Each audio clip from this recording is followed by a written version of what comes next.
Okay, good afternoon, everyone. This is Nicole, and I wanted to talk a little bit about millennials and how, in my opinion, they're screwed up.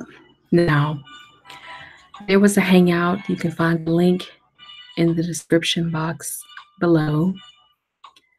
It was on BGS's channel last night. They spent a lot of time ministering as well as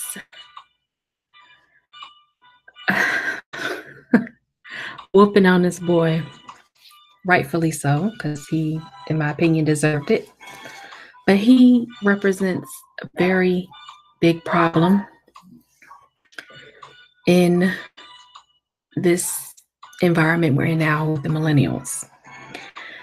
You'll also find in the description box an article from BuzzFeed entitled 15 Times Millennials Screwed Up in the Most Millennial Way. Now, I know you're probably wondering why is Rod Serling's picture on your screen? It's on your screen because I think someone mentioned it's like we're in the Twilight Zone. That's how I feel as well. It's sickening to me to see how butthurt and pussified and sissified a lot of these millennials are right now. It's ridiculous because they don't even consider what has been done prior to them even being thought of being here. And to be so disrespectful to people trying to help you, that's beyond just being stupid. Now you're getting into the level of being, you can't be helped at that point. But I appreciate everyone that was on the panel last night and in the chat room. I'm not going to play any of the videos from people that have talked about millennials this way because I don't have permission, but I can put links, and I've done that. So they go through 15 different times millennials screwed up, and they try to make a joke of it, but this is not a fucking joking matter. I'm going to focus on just a few of those points in this video, and then I'm gone. So the first thing I want to mention is millennials don't always read things carefully. And if you go back and watch the live hangout, you'll see that was true because night B standing for whatever you wanted to stand for, he was referencing Dr. Claude Anderson's book, Black History Reader, but he was not interpreting or cross-referencing the data properly. So therefore, a lot of questions were raised about what he decided to present as an argument. If you present an argument to people who are well-versed and very knowledgeable, you have to come with various references before you can make your own conclusion. But they're not taught that in the current school system we have right now. They're taught to take things at face value unless it's from somebody who came before them, and sadly, somebody that looks like them. Because he was very critical of the men on the panel who looked like him, but he was not critical of ideology that was being presented from someone who also looks like him, but is also from a different generation as well. You know, from my understanding, Dr. Claude Anderson worked with the federal government as well. That's not to denigrate him, but I don't care what it is I'm reading. I'm going to look up as many references as possible, and I question anybody that doesn't have references in their works. Because in my work, I have references. I can't get by without them. So he didn't read things carefully, and that's something the millennials need to start doing more of. Actually, just reading in general, besides Facebook and Twitter. Which leads me to the second point. A lot of millennials are oblivious. They don't know what's going on around them. They don't know what's going on outside of this country. They have no idea of how things came to be as they are right now. They complain about everything that's happening, and they see themselves as being special or entitled to something. I think Kevin Samuels mentioned that last night. They feel entitled, like they're supposed to be getting something for free. That's not how things work. So they have this warped sense of reality that makes them feel like they can do whatever they want and there's no repercussions. And if there are repercussions, they say that's white supremacy. No, motherfucker, you messed up. You made a mistake.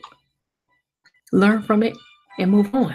But no, they want to act like some big ass babies crying. And with being oblivious and not reading and not knowing your history, you set yourself up to get called out. When somebody asks you when was the Great Depression, and you say from the 1920s to the 1940s, after that, there's no argument to be had because we know you already messed up. With your answers, the next point is you're very vague. A lot of millennials are vague with their commentary. They don't like to get caught up and called out, but they do.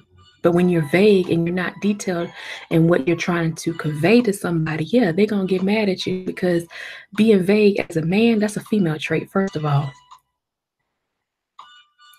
That's a female trait. Women are vague, but even when women are vague, we do it because there's a strategy to get what we want. As a man, you ain't got nothing nobody want. So that's the thing. The next thing, they're vague. The next thing is they're not subtle. Cutting people off when they're trying to ask you a question, you don't let them get the question out, that's a problem. Being immature. People who have no tact. Being tactful can take you a long way in life. You know, being tactful and being respectful. That's what tact is about. Having respect, having a reverence for somebody else, especially somebody that's older than you, that's been living longer than you and surviving longer than you, in harsher conditions than you are.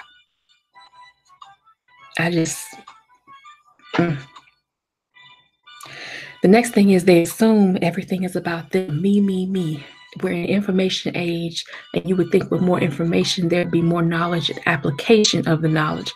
But unfortunately, they take the information, spin it around and stew it around amongst themselves and never get anywhere. Because they think everything that they're absorbing is supposed to be bettering their lives. And that's, on the outside of it, that's a okay thing to think, but you have to realize it's not about you. You're moving into an age where nothing is about you or me. It's all about us together. Whether you're ready to make that transition is not their problem. It's not society's problem. That's your problem. And the last thing I would say is they don't follow directions and they don't answer questions directly. They want to skip around the questions, skip around the answers, and not answer the question directly. If you can't tell there's somebody asking you a yes or no question, you dumb as hell. Anybody ask you for a soliloquy? I think R. Forte said, you don't want no goddamn soliloquy. Give the answer to the question, yes or no. Like, just what the hell? That's another feminine trait. Females do that. And once again, females do that because they know they're going to get something out of it at the end. Or they think they can get something out of it if they just take a man around the block back and forth with the answer to the question. And the question is real simple. So I'm going to run down the points I made and I'm about to be out. So number 1, millennials don't always read things carefully. Number 2, millennials are oblivious. Number 3, millennials set themselves up to get called out. These millennials are vague. They're not subtle. They assume everything's about them. And finally, they don't follow directions or answer questions directly. And I said, as you can see in the title, I said some millennials. So anybody out there that want to come cause some bullshit, read the damn title. That goes right back to the first thing. You don't read things carefully. This ain't about all millennials, but the ones out there who know millennials like this and the millennials who are like this, you know who you are. And if you're looking around and don't know what's going on, it's you. You the problem. I hope we can find solutions to this type of problem, because even though you had a male on there last night, night B on there last night as a millennial acting a damn fool, you have females that act worse than that. And he was portraying feminine traits. So what you think, the females even worse. You know, in conclusion, I'm saying we got a lot of work to do. Those of us who own code know what's going on. I hope we can apply a lot of our knowledge and use our resources to the best of our ability. I appreciate everybody for giving their input last night. Of course, appreciate BJS and Anger Man and everybody else there. Y'all have a good evening, and I will talk to y'all later. Peace.